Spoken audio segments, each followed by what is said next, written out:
All right, good evening. It is Wednesday, May 4th, and this is the meeting of the Education Committee.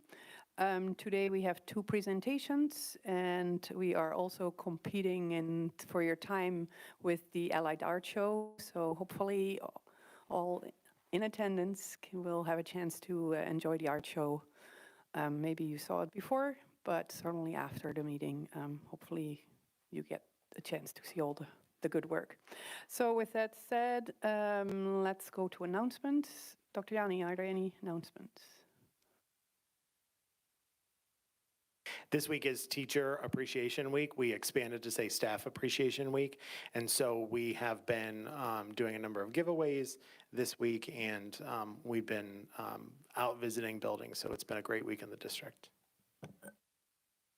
Right, thank you. And I failed to comment or note that the full board is in attendance at this point, not just the members of the committee, but the full board is in attendance. So let's go to the minutes. Committee members, did you have a chance to look at the minutes? Do you have any comments? Looks good. Anybody else? No? So are we okay to take the minutes to the legislative meeting for information? Yes, all right, let's move those minutes to the legislative meeting. Then it's time for our presentation. The first one is the Strategic Action Planning Update, and that is focusing on education and teaching and learning. So thank you, Mrs. Scherbier. Mr. Hoffman and I will probably tag team this. We've been working with a group of volunteers, about 60 or 61 volunteers across a number of areas to create our next set of strategic action plans. The reason we're calling this Vision 2025, these plans will span the 22-23, 23-24, and 24-25 school year. And so our hope and our work is, or our work towards achieving the goals in the plan will be what we hope we achieve by the time we get to 2025. So Ms. Evans, if you could go ahead and please. I want to start with a caveat that you're going to see some things tonight it's a very brief presentation, but especially when we talk about how we are going to define students meeting grade level expectations, we're going to walk you through some things tonight that are still in discussion with our staff to make sure that we have a comprehensive understanding of what that means administratively and at the teaching staff level before we finalize it in the documents for our community. So at the June legislative meeting, we'll bring back some polished plans. I'm sorry, for the June Education Committee meeting, we will bring back some polished plans to share with you, and we'll highlight any substantive changes that we make between now and then.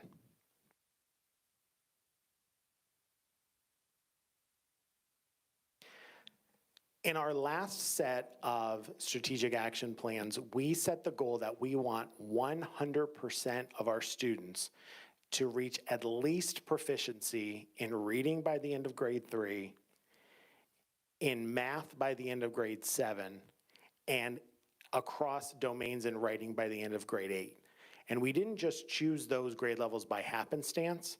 Those grade levels are mentioned in research, and when we look at the standards, for example, math, most students are through the pre-algebra sequence or in the pre-algebra sequence by the end of 7th grade. So 7th grade really becomes a seminal year for students. Writing, 8th grade, as we have students matriculate from the middle school to the high school, it becomes less about teaching kids how to write and more about, when you look at the standards for 9th and 10th grade and 11th and 12th grade, really showing their learning through writing. So we want to make sure that we get our students to at least a point of proficiency with writing by the end of 8th grade. And of course, we know, and the research has shown us for years and years and years, that if we don't have kids at the elementary level reading on or above grade level by the end of grade 3, it is so much more difficult to close that gap after grade 3. So as a district, we've invested time and dollars with board support through reading programming and redesign of learning at the elementary level to make sure that we are doing everything we can to get students to grade level. And even though last year we had a disruptive year and we were living in a pandemic, in third grade, we hit over 90% of our students reading on or above grade level. So I'm excited to see where we get kids this year and next year and as we move forward. The other piece we're looking at here, it's not just enough to get kids to proficiency and check a box and say, okay, we're at a point of proficiency, we can relax now. It's once they're there, how do we keep them growing year over year so that we see a year's worth of growth in a year's time? Mr. Hoffman, do you want to address the images along the bottom of the screen? Sure. I'll look at just the first as the example to talk through. One of the pieces, when the last plan was written, when we didn't anticipate pandemics and other things disrupting our school year, we were using our STAR assessment and our PSSA data to determine if we met our goal. As you've heard, through the last year plus, we've talked about future-proofing our schools.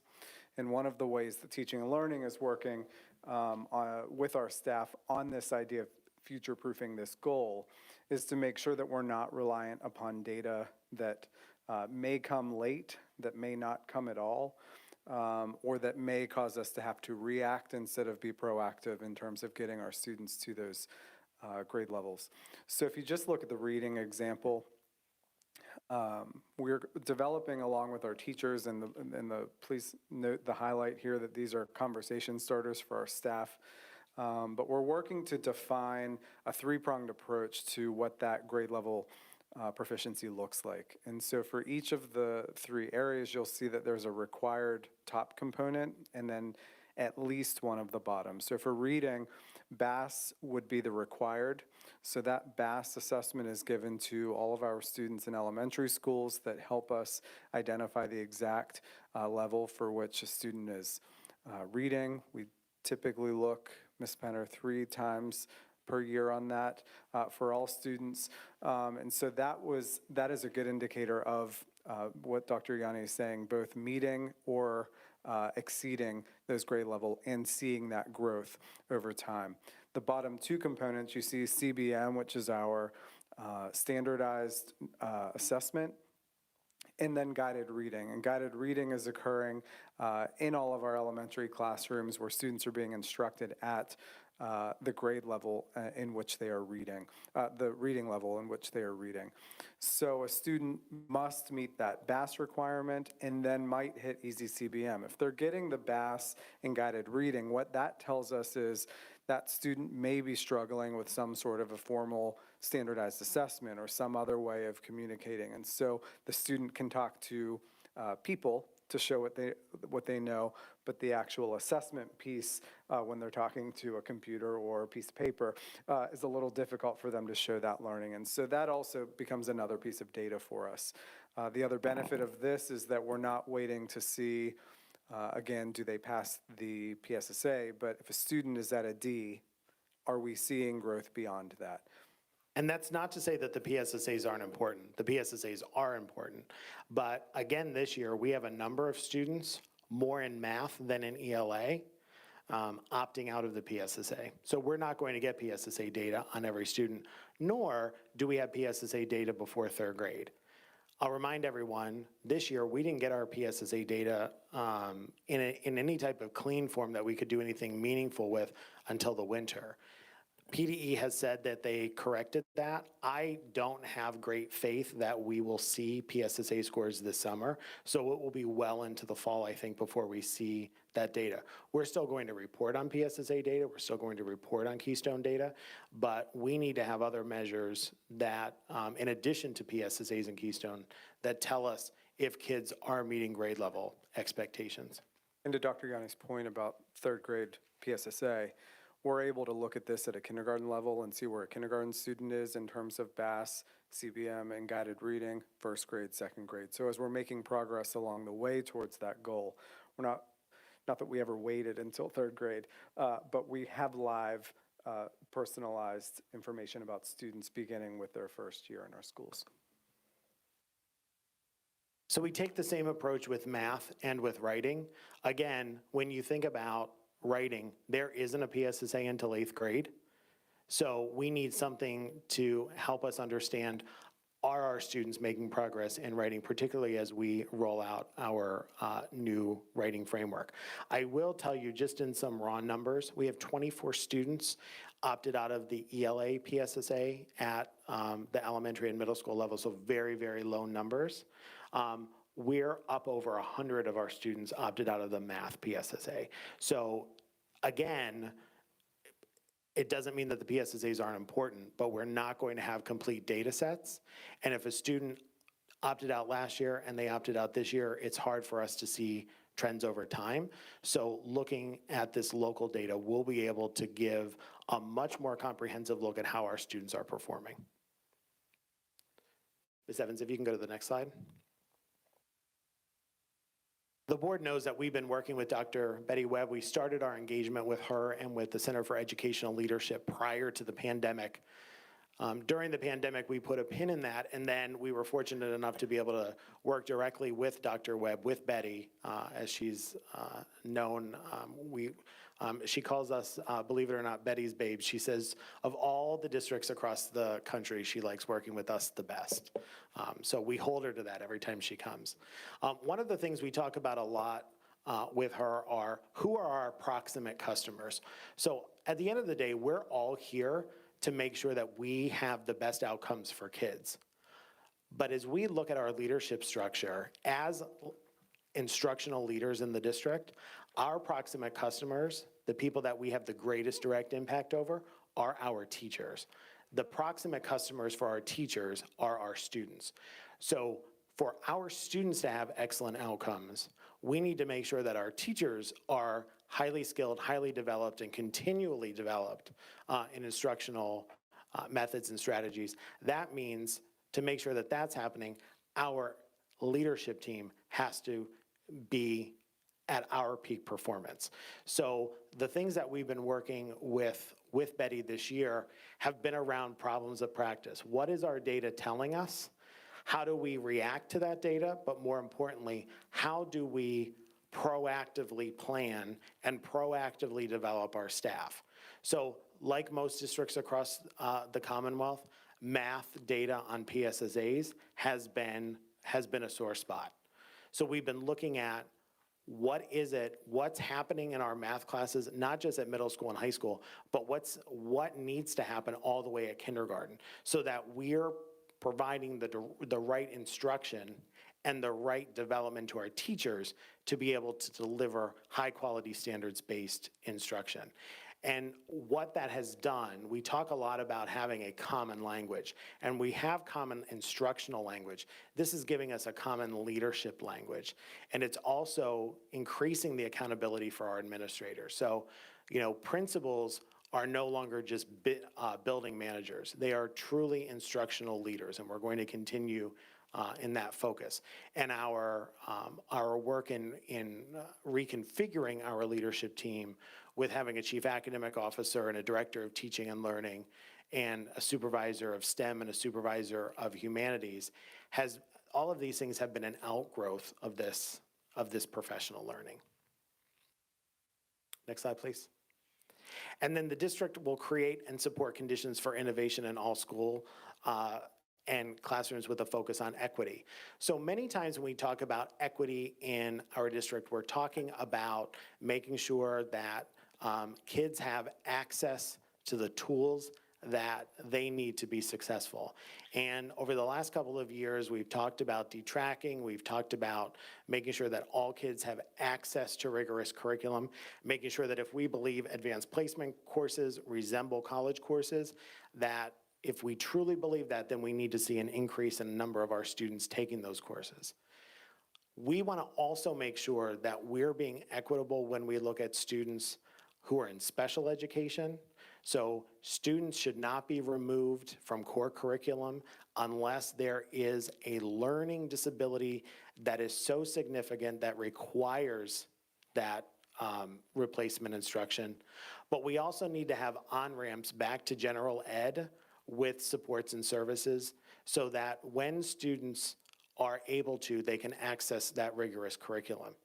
Likewise, on the other end of the spectrum, we want to make sure that the supports and services we're providing for our gifted learners are also high impact to make sure that we're seeing our gifted learners make a year's worth of growth at a year's time. And it's many times it's our gifted learners that don't come up as a topic of conversation around equity. And yet, if you look not just here in Upper Dublin, but across the Commonwealth, that is a group of students that, while they do well academically, don't always make a year's worth of growth. And so we're making sure that, not just because we have a new policy around equitable practices, but because it's the right and moral thing to do, to make sure that all groups of students have access to rigorous instruction that truly meets their needs and moves them forward. And with that, I think we'll take questions. All right, thank you, Dr. Yanni. Any questions from the committee? Ms. Iannetti? I'm just wondering, can you give some examples of supports that the children who are behind might get, and also how families, caregivers will find out and how they can help? Sure. So let's take an example. Let's take a math example at the elementary level. So for a long time, districts have really focused on implementing whatever program that, whether it was everyday math or whether it was Eureka or whatever program. We're looking beyond the program at this point. We're looking at standards and saying, how can we teach the standards using the programs? When students need some additional assistance at the elementary, we're going to be communicating that through the classroom teachers moving forward. At the secondary level, we're going to be, that communication will come through teams. Just the other day, we were doing some walkthroughs at the middle school, and there were a number of students that were struggling with a math concept, and they were presenting as if they didn't understand the concept. It was dividing decimals. When they were provided in the moment intervention on place value to the right of the decimal, they were then able to go back and successfully complete the division of decimals problems. So when those types of learning interventions are going to be happening with students at the middle school, that information will be coming through the teams. We're also being more deliberate about where we're putting co-teachers. So we're putting co-teachers where co-teaching truly needs to exist.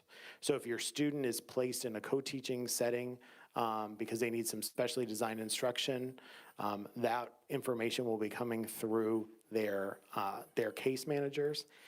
And also what we're looking to do as we're placing staff for next year, we're looking at our gifted model where not only enriching what's happening in the classroom, but doing some more rigorous projects. So that information will be coming from the gifted case manager. So communication will look a little bit more robust maybe than it does now.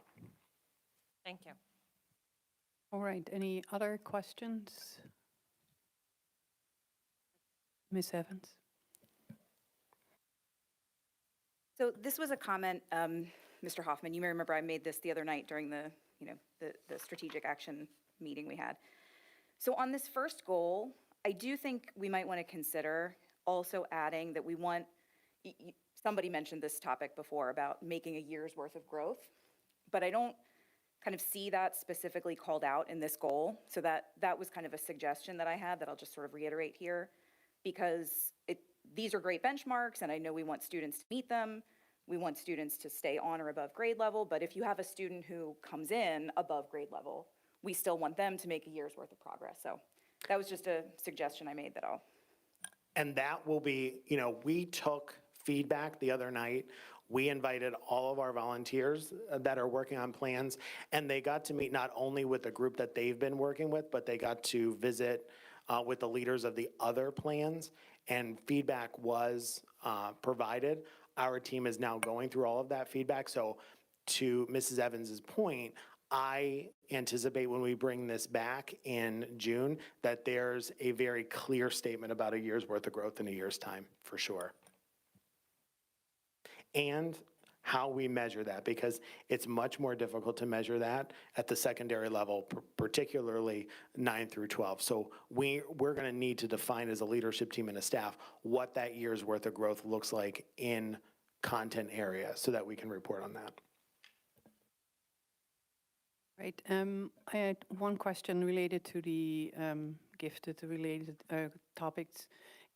Is that going to be accessible to any student, or do you have to qualify for? I mean, I know I'm familiar with the GIEP concept, but outside of that, there are kids who are going to benefit from those opportunities, and how will they be able to access that? So we're looking at enrichment opportunities for all students, not just students that qualify for a GIEP. So you'll see a thread of that more apparent across our district moving forward, because there are times that we may be doing a unit of study where a student is showing that they need some enrichment beyond core curriculum. And I don't think we're doing our jobs totally if we're not giving students outside of gifted opportunities for enrichment. On the flip side of that, we're also going to be having some difficult conversations with families, because there are some students that we have that are gifted but not in need of specially designed instruction. And so we're going to be working with families through Ms. Penner's office and through our gifted case managers to help parents understand that being gifted and being gifted and needing specially designed instruction are two different things. And it doesn't mean that you don't ever get some specially designed instruction, but it'll be more targeted. That sounds very exciting. I look forward to seeing that in some more detail. Any other questions?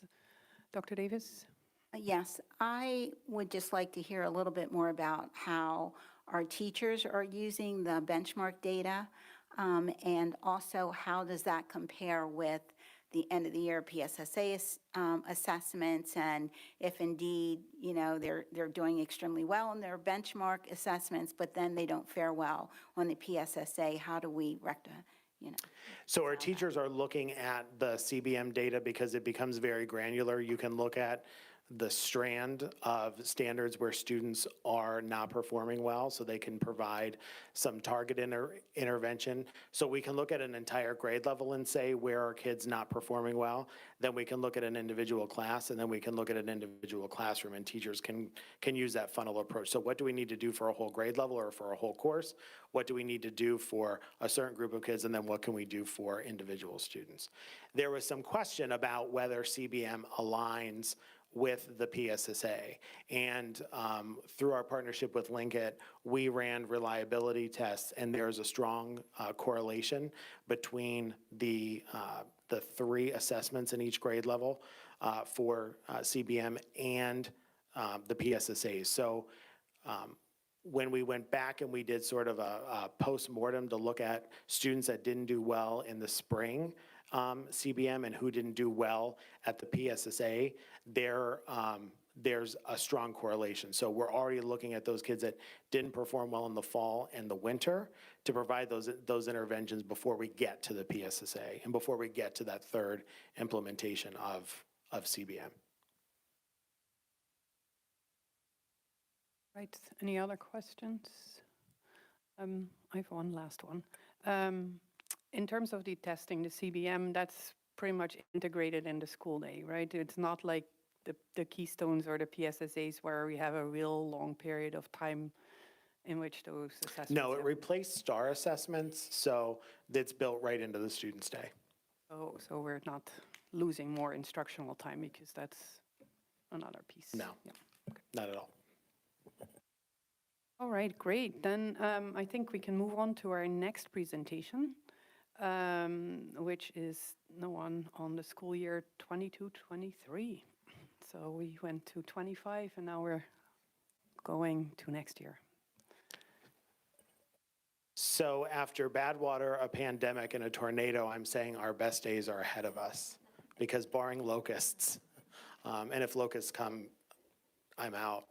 But our best days really are ahead of us when we think, one of the things that I'm particularly proud of, through the adversity that we have faced, we have maintained a relatively good, not perfect, but relatively good, strong culture in our district, where our teachers, by and large, we have extremely collaborative relationships with.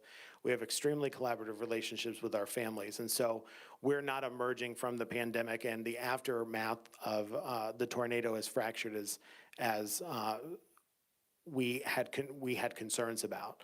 But our best days really are ahead of us. So we're going to give you a very brief view of some information about our planning for the upcoming school year. And again, we'll go into a little bit more detail in June at the Education Committee. So Ms. Evans, you can go to the next slide.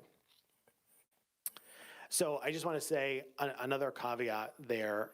Planning for a school year takes an inordinate amount of time. So planning for the 22-23 school year actually started at the beginning of this school year, believe it or not.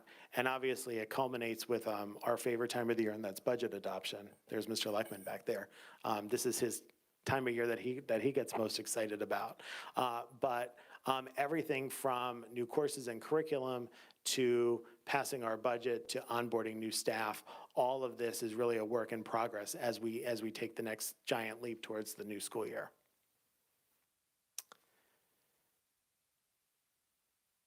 This year, Mr. Hoffman, and I'll let him chime in here, this year we really undertook the really monumental task of redesigning the high school schedule.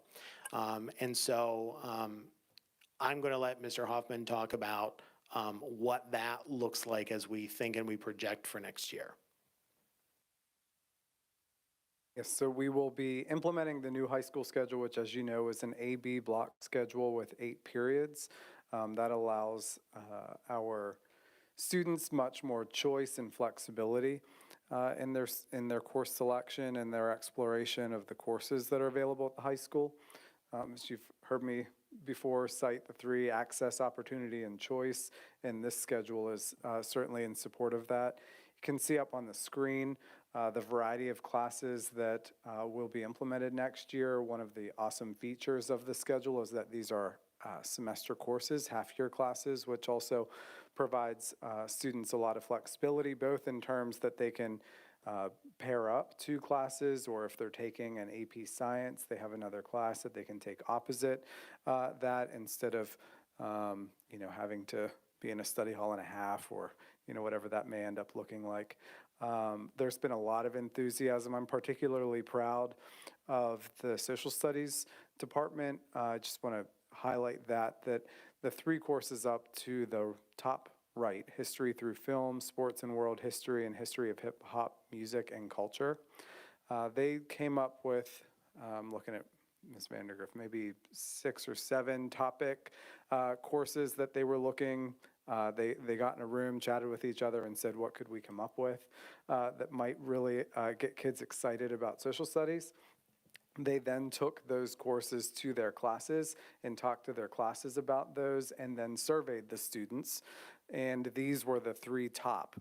And social studies is up like 300 plus, almost 400 tallies next school year, which is really, really exciting. And so this is a department, as you know, I was an English guy, that everyone's required to take for 4 years. Social studies is the other that's required. And so in addition to that required class, we've got a lot of students that are excited about social studies. And when you think about access, opportunity, and choice, they spoke to their approximate customers and got kids really excited about learning. And so I'm excited to see that come through, and we're continuing that ongoing development and implementation of the writing framework, which has been exciting to see that work coming together. And thank you to Ms. Vandergrift for that work, and Mr. Mishner with his STEM integration. The board knows we proposed a policy that the board approved several months ago that increased graduation requirements. So stepping in over the next couple of years. So right now it's 21 credits to graduate. next year's, we go for 22 credits, and then we wind up at 24 credits.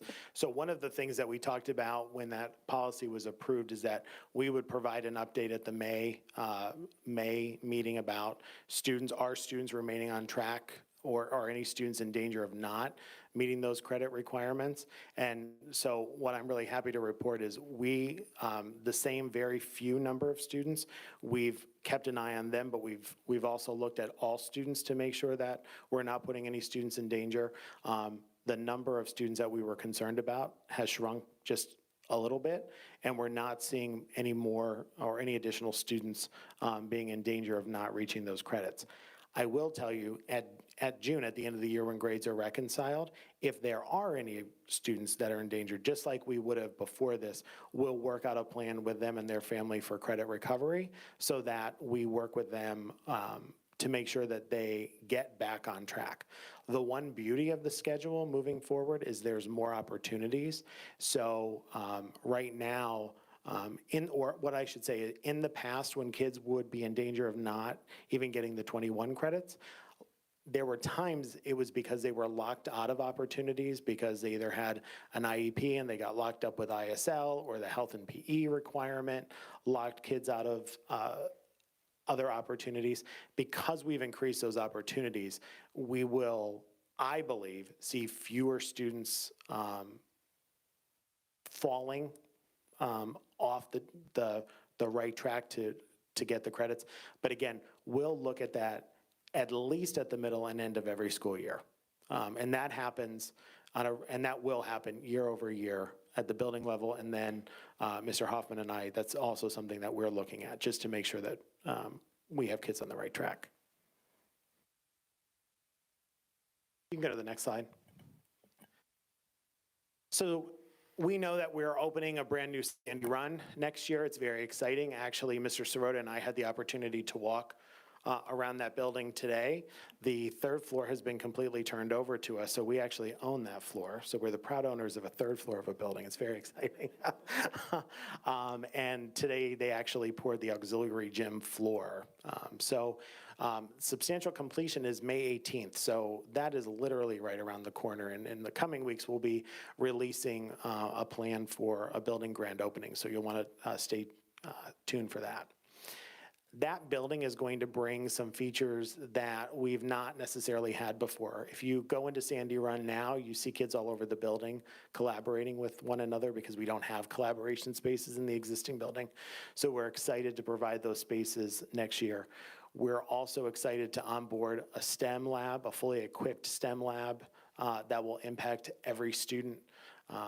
And the biggest change that we're going to see in terms of core courses is at the 6th grade level. So right now our 6th graders have ELA, they have math, and then they have science and civilization, science and social studies together. What we've looked at for next year in collaboration with our staff is going back to 4 cores in 6th grade, which means science and social studies will be a daily course. And you might be looking at that and saying, wow, then do we lose time in ELA? We're looking at the standards that we have to teach kids, and really social studies naturally covers some of the ELA standards, including or in addition to their social studies standards. So we're not worried about that. What we are excited to see is science becoming a standalone everyday course. So we're excited to see that. Also, when we take a look at what's happening at the middle school. Dr. Yanni. Yes. With science and social studies, one of the things that our teachers, in focusing on the standards, and with Mr. Mishner and Ms. Vandergrift talking with the teachers on this, it's not that now we're adding standards and adding units necessarily, but really taking the time as we bring students into the middle school experience to really dig deeply into that material and to embed those reading skills, reading for content, secondary content, those study skills, the social emotional, learning, the kind of cross-curricular. Mr. Mishner's talked about that design thinking of STEM, not the series of subjects put together. And so it's not about adding 5 more units to any of these classes that are now 2, but really about digging more deeply and learning for students more about themselves as learners for that middle school. And of course, writing, we have our continued implementation of the writing framework, so big ideas and genre writing in 6th grade. And then, for several years now, we've been offering just 2 levels of math in 6th grade, and that will continue. So that's Math 606, which is traditional 6th grade math or pre-algebra. Next slide, please.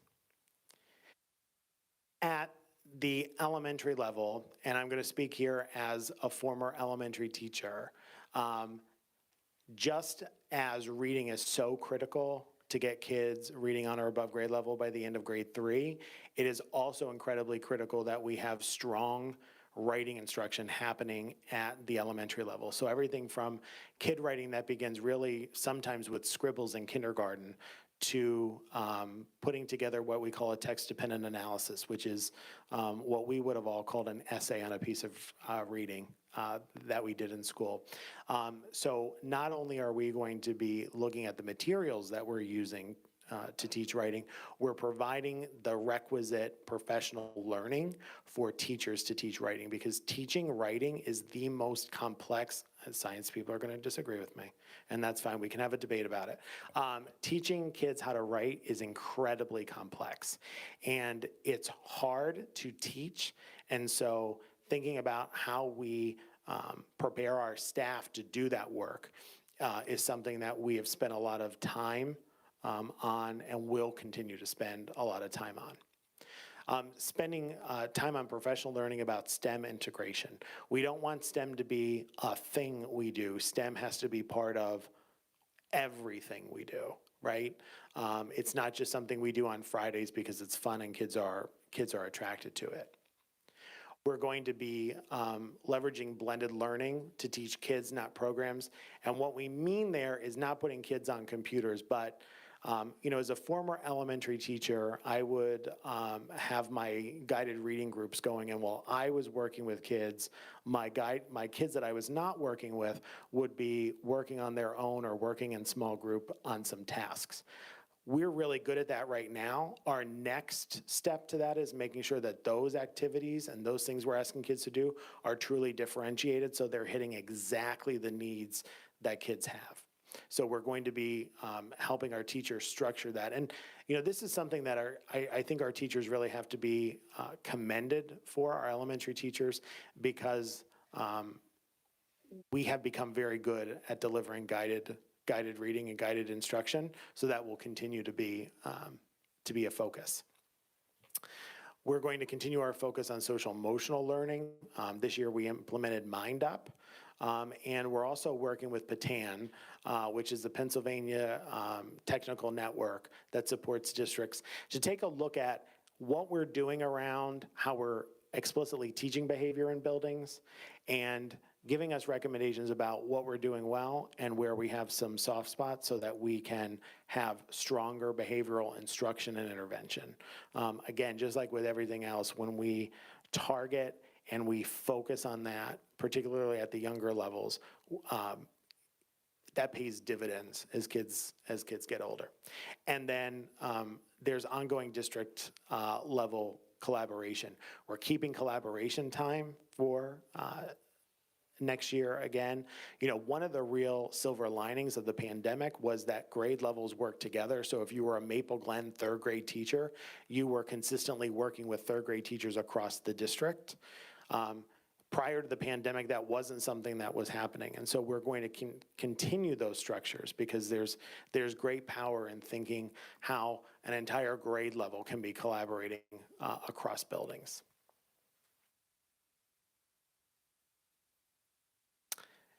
And with that, we'll open it up to questions from the committee. And thank you for this presentation. Any committee members with questions? None? Any board? Oh, Dr. Lubinowitz.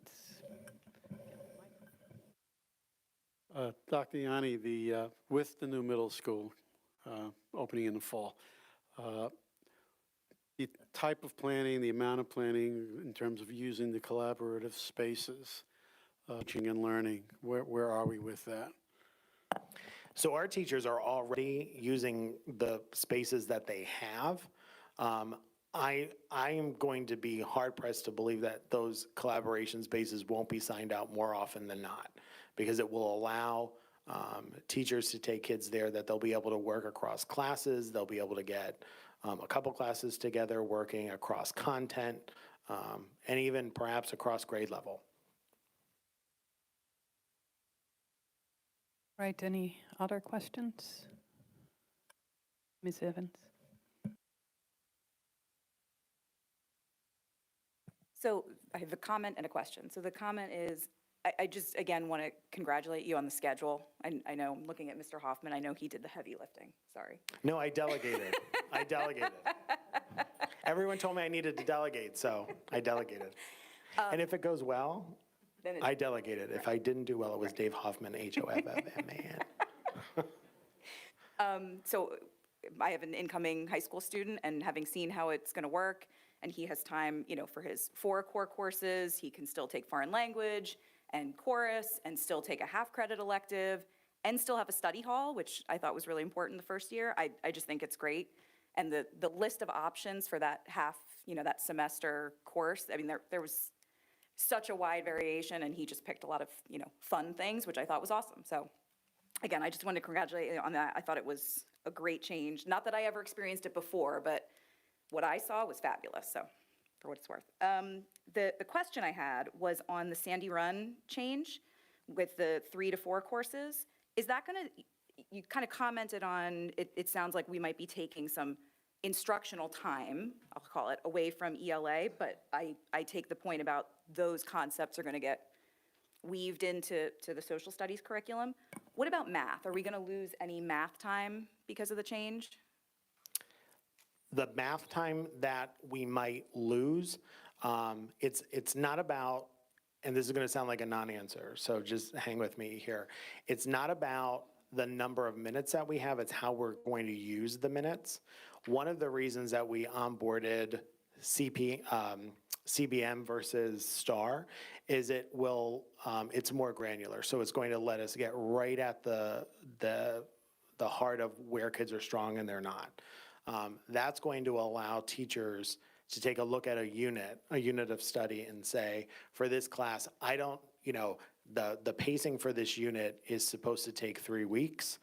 I know, based upon the data that I have from our benchmark, that my kids have already mastered or are close to mastery of 4 of the 7 or 8 topics that I would normally teach. So it's going to allow teachers to spend time going more deeply with areas of the curriculum and with standards versus trying to cover everything that might be in a program on a surface level. One of the things, we evaluate everything we do. So throughout next year, I don't anticipate, I know what'll happen is at least quarterly, we'll be meeting with 6th grade teachers to say, what are we seeing in terms of instructional time? Are we having to rush? Are we not having to rush? I have to be honest with you, and I know at least one 6th grade math teacher is listening. Jumping to 83 minutes in 6th grade felt like a lot of time. And so when you look at the number of instructional minutes that we have at the elementary in 4th and 5th grade and what we will have in 6th grade, it's much more comparable. I'll also tell you that looking at our peer districts, we're going to be much more in line with our peer districts and the amount of time that we devote. Also, the only thing I'd add, illustrative math really looks at 50 to 55-minute lessons to cover one of their standards align lessons. And so it does align much better with the program that to frame out our math. And those were a lot of conversations we had. When I first came to the district, one of the pleas that I heard was that the 83 minutes was a lot, and then the conversation evolved from the number of minutes to what we need to do with those minutes to if we cut down minutes, does something have to go? And the reason that we got to the 4 cores, and I believe we're 55-minute cores, Mr. Hoffman? I delegated that too. it'll be 57 by the time I'm done, but 57-minute course. Oh yeah, I'm sorry, Mr. Albert's here too, so 57-minute course. Because the teams are closer together, we don't need as much planning time. We are going to take a look not just at math, but across across content areas.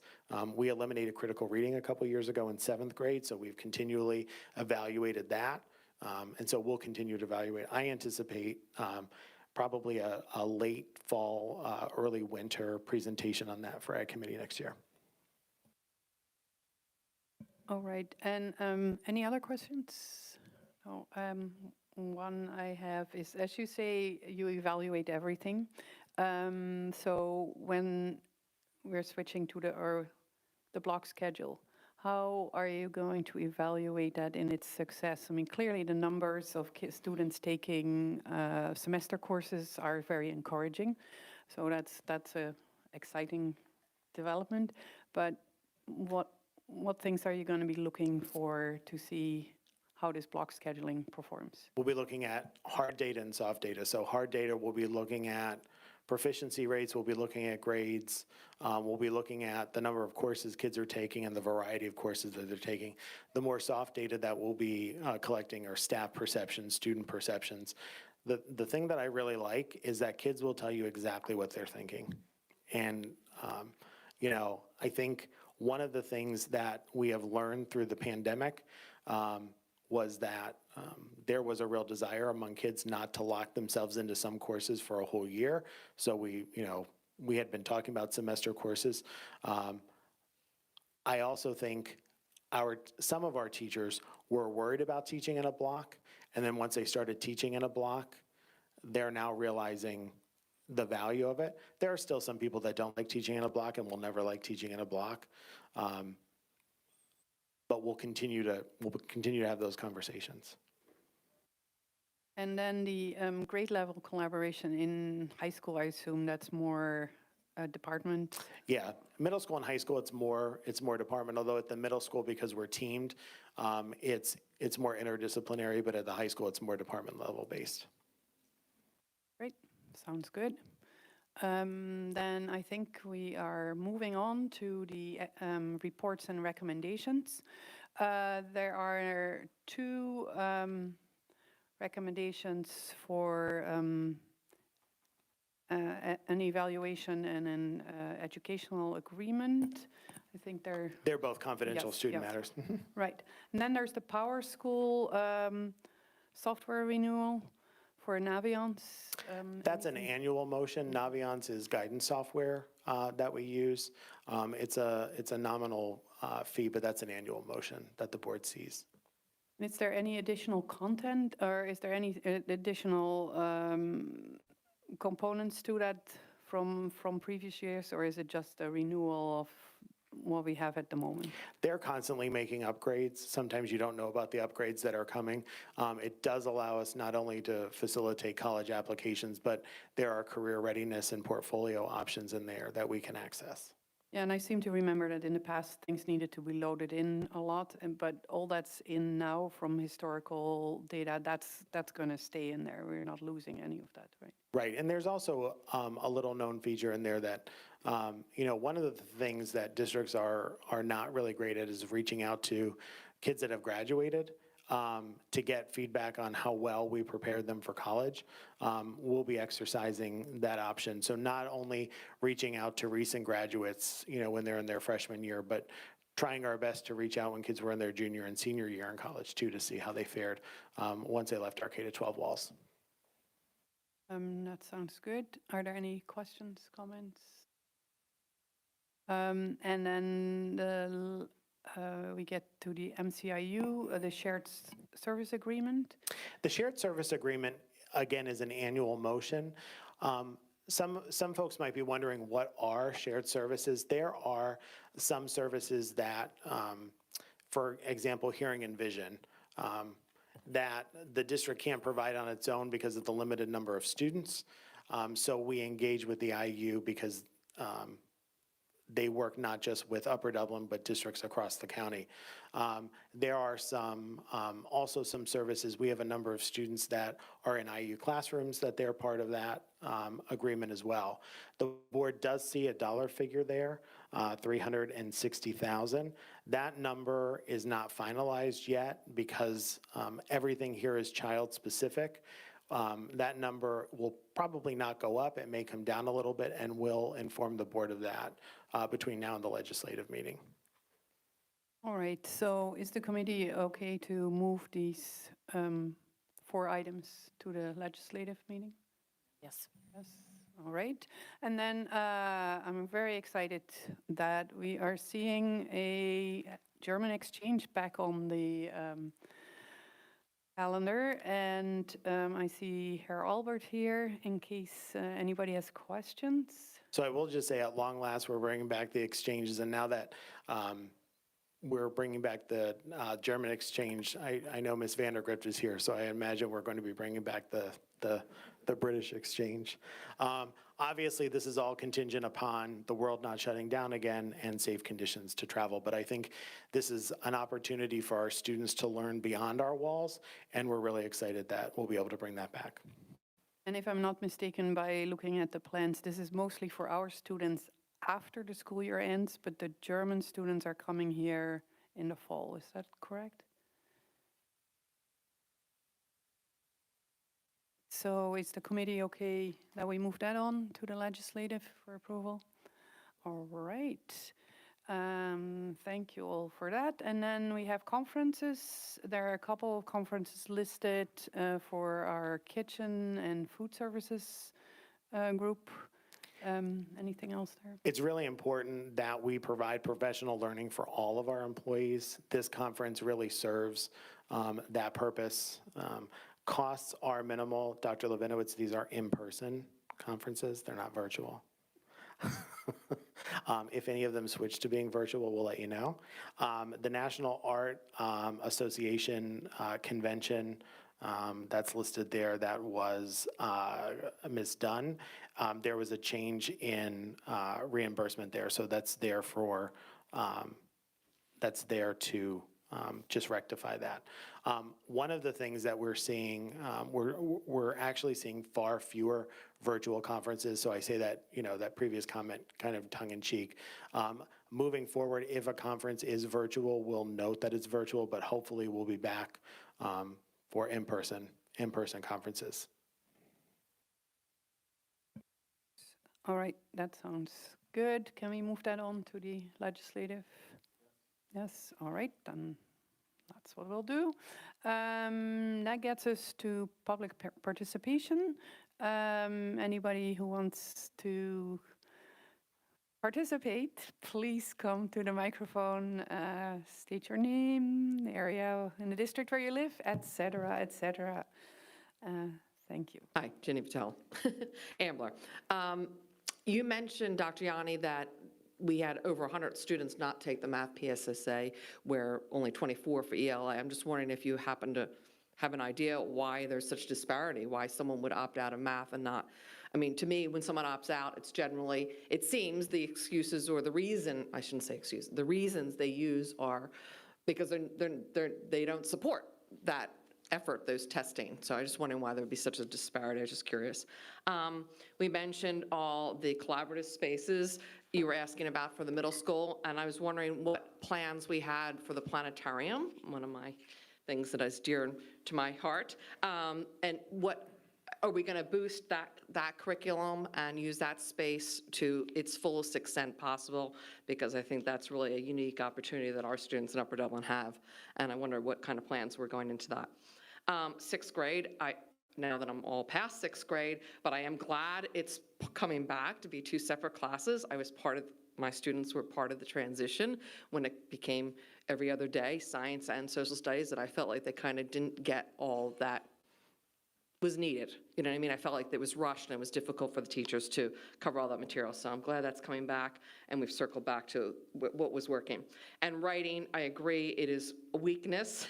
And I'm so glad we're putting an emphasis back through that from K through 12. I feel like with high school kids, I feel like we've missed the boat my kids have kind of, that grouping of kids have missed that writing education a little bit, and I look at some of the things they write, and I'm flabbergasted at how poor it is, and they're not bad students. What are we doing to help those high school students, because it seems like your ELA classes are already established, kind of what they're taking in, I don't know that there's a writing class. Do you have to take a specific writing class in high school to get that education or to catch them up, I'll say? And Jenna, having had high school students and seeing the schedule next year, I'm thrilled about it. I hope it works. I hope everyone gets the classes that they've signed up for and the classes fill up, because that's the problem once the scheduling gets in there. But so much better to have an actual half-semester class versus these enhancements. The health and PE in 10th grade, such an improvement not to have that. And then it helps ensembles and other interests these kids have. So I think it is a good move, and I hope the scheduling works, that they get all these wonderful options that they're looking for. That's it. Thank you. Any other input? No, and we didn't receive anything by mail, so then I'll close public participation and ask if there's anybody who wants to respond or comment. Pssa Opt-Outs, we received an alert this week from PSSA, which is the Professional Superintendents Association. About 28% of students across the Commonwealth, grades 3 through 8, have their families have opted them out of math. I think there are a number of reasons for that. There have been some Facebook and online groups suggesting that. I think there's also some real question. People know I've been a harsh critic of the department and the way they've constructed that math assessment. I think there's some real question about the validity of the assessment. Unfortunately, validity of the assessment is not one of the options. So when folks opt their students out, they're opting out for religious reasons. The planetarium, we have plans to make the planetarium accessible next year and moving forward all day, with training several staff members to be able to facilitate learning in the planetarium, because it is a resource. So we want to make sure that that is widely available to our students. We're also looking at bringing some community events to the planetarium, and also letting other districts come and experience the planetarium as field trips, not just here in Montgomery County, but Bucks County and beyond. There was a real move several years ago to combine science and social studies. I think that really came out of this idea that the 6th grade social studies standards are not very expansive, and so the natural inclination of districts as kids transition from from elementary school to middle school, one of the ways to ease the transition was to have fewer teachers, and so it made sense to combine science and social studies. I think the way that we're moving forward with science and social studies next year strengthens both of the content areas, so I'm excited to see that. In terms of writing, I think what has happened, the type of writing that I did when I was in school, and the type of writing that you all did in school, and the type of writing we did in college, just as the world has changed, some of those, or the way we write has changed. As we talk to folks at the collegiate level, we're seeing the need for more technical writing. You know, I was a former English major, although I will say, thank goodness I have Mr. Hoffman and Ms. Evans to proofread my writing, because my brain often moves faster than my keyboard. I blame the keyboard, Mr. Patel. But the other, what we're seeing, it's less about, one of the things in the writing framework is we need to get kids writing. There's a natural tendency of kids to not want to do things that are hard, and kids perceive writing as hard. So until we embed writing in everything we do and writing becomes automatic, we won't see growth. I think what you'll see in pretty short order, writing across the curriculum, which I know is a phrase that is used widely, but once we take the hardness away from writing, I think you'll see much better writing. I have no doubt the schedule at the high school will work. And when we look at the tallies, there are very few classes that we are not running because of low enrollment. The board in June will see a list of courses that may not run because of low enrollment, but we are also going to recommend that there are some classes with low enrollment that we're going to recommend still run so that we don't fundamentally change the trajectory of a department or a course. So that information will come to you as an FYI in June. But I am very pleased that, sometimes districts change their schedule and it results in layoffs or furloughs or not hiring people. We did not go into the schedule process with that mindset at all. We said, what more can we give for kids? What more opportunities can we give? And as Mr. Hoffman said, social studies is one of the big winners in the schedule for next year because students are taking so many more social studies classes. The business department is going up by a teacher for next year. So while some districts around us are reducing staff, we're not reducing staff for next year, and in fact, increasing opportunities for kids. Excellent. Any other comments? No?